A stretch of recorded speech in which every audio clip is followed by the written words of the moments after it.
Okay, we're going to go ahead and install our carrots into our bed here.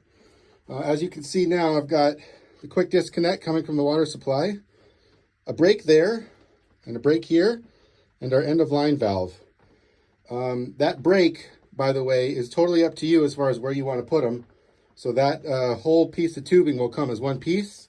And then as you lay it out, you'll simply just cut with a pair of scissors where you want to put your valves and your carrots and so on. So first thing we're going to do is we're going to grab a carrot that's been soaking in some fresh water for about an hour. A little bit longer than needed, but I like to go a little bit long. So that's an hour.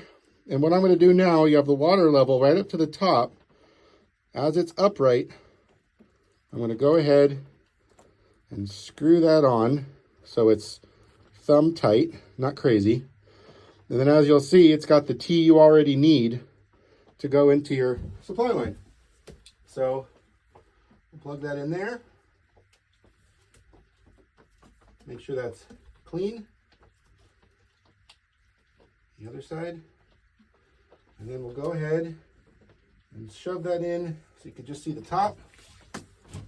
We'll grab our other carrot. This one I've already put the cap on. Put it on there. Make sure we're clean. And I like to run kind of catty corner and opposite. So then what we're going to do is we're going to dial this one down, tighten it. We'll open this one up and we're going to turn on our water. And there you go. The other thing to remember is keep that last valve closed. You make sure you get your good water coming out of there. Now this is a pressurized hookup. You might not see this sort of stream coming out of gravity, but that's okay. I'm going to tighten this down and do the hanging drip, which I will show you close-up of in a little bit later on. So once we're dialed in, we have our drip, a little bit more, a little bit more. There we go. We'll do 2 quote-unquote clicks, 1, 2, and then this one we'll just leave for there.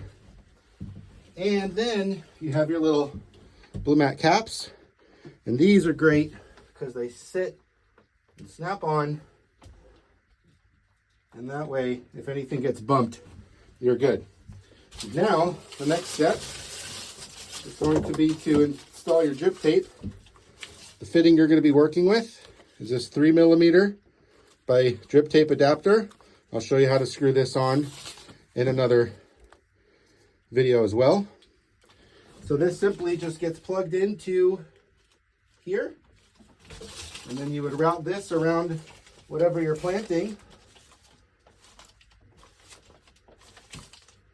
And then if you've got a stake lying around, which we will make sure you do, put one on the middle there, and I like to throw one on the end.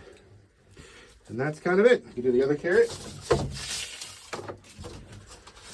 one go here. And then similarly, just wrap kind of equal and opposite. And that would be about it. So as you can kind of see, you're going to make sure that you've got your edges covered and you've got a nice middle line to have irrigation through the middle of the bed. But most of your evapotranspiration is going to come from the edge, which is why it's nice to have those blue soak drip tapes, making sure that they're covered there.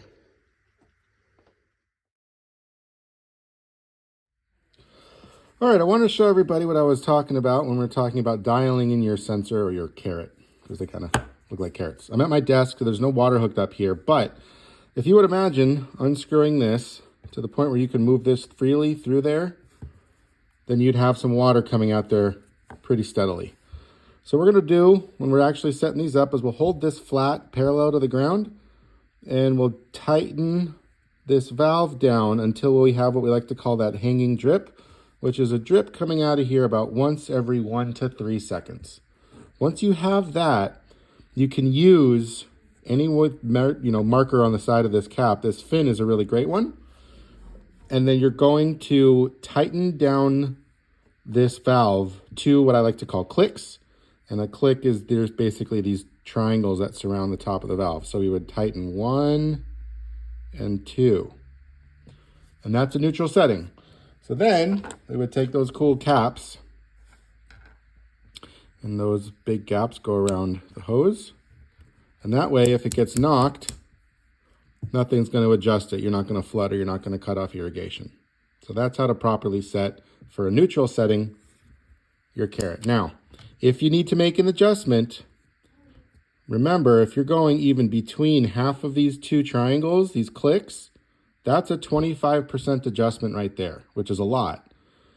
So if you do need to dial it up, if it needs to be wetter, then you would back it off. If it needs to be drier, you would tighten it down a little bit more.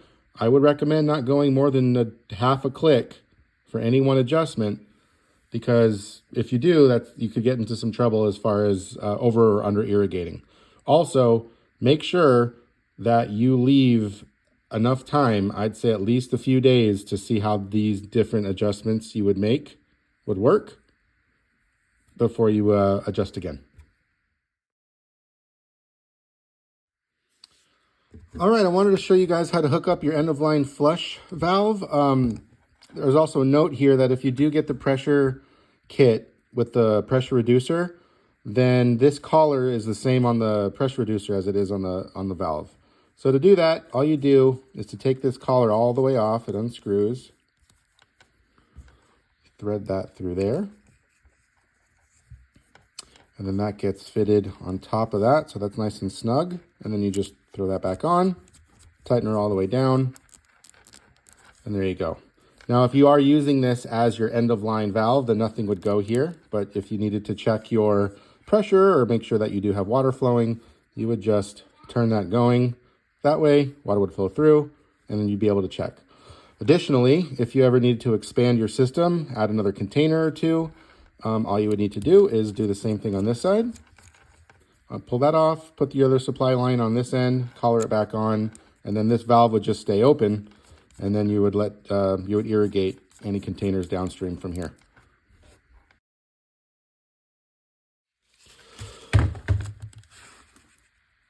All right, I'm going to show you guys how to hook up any of your blue soak drip tape fittings. This one here is a 3mm to drip tape adapter. And then this one here is your end plug, which is basically just the other end to make sure water doesn't just come flowing out of there. But we'll use this one. To get that started, you want to make sure that this ring is all the way butted up against where it was, so you can't see any of those threads. So like that. The drip tape will have this kind of fin on here. The trick here is to fold that down, and you need to then throw that in, but this direction needs to be pointed, it needs to be folded in the same direction that you're threading your cap on, otherwise you'll get a leak. So don't be too scared to really clamp this one down. So I'll hold this, and then I'll actually twist this one. So that's pretty tight. And then you also want to give it a good check. So I'm pulling on that pretty good, it's not going anywhere. Other end of the drip tape would be the same, just with this plug. Make sure you're all the way up against that side. Throw it on there, fold that flap in the same direction you're twisting, tighten her down, give it a pull test, and you're good to go.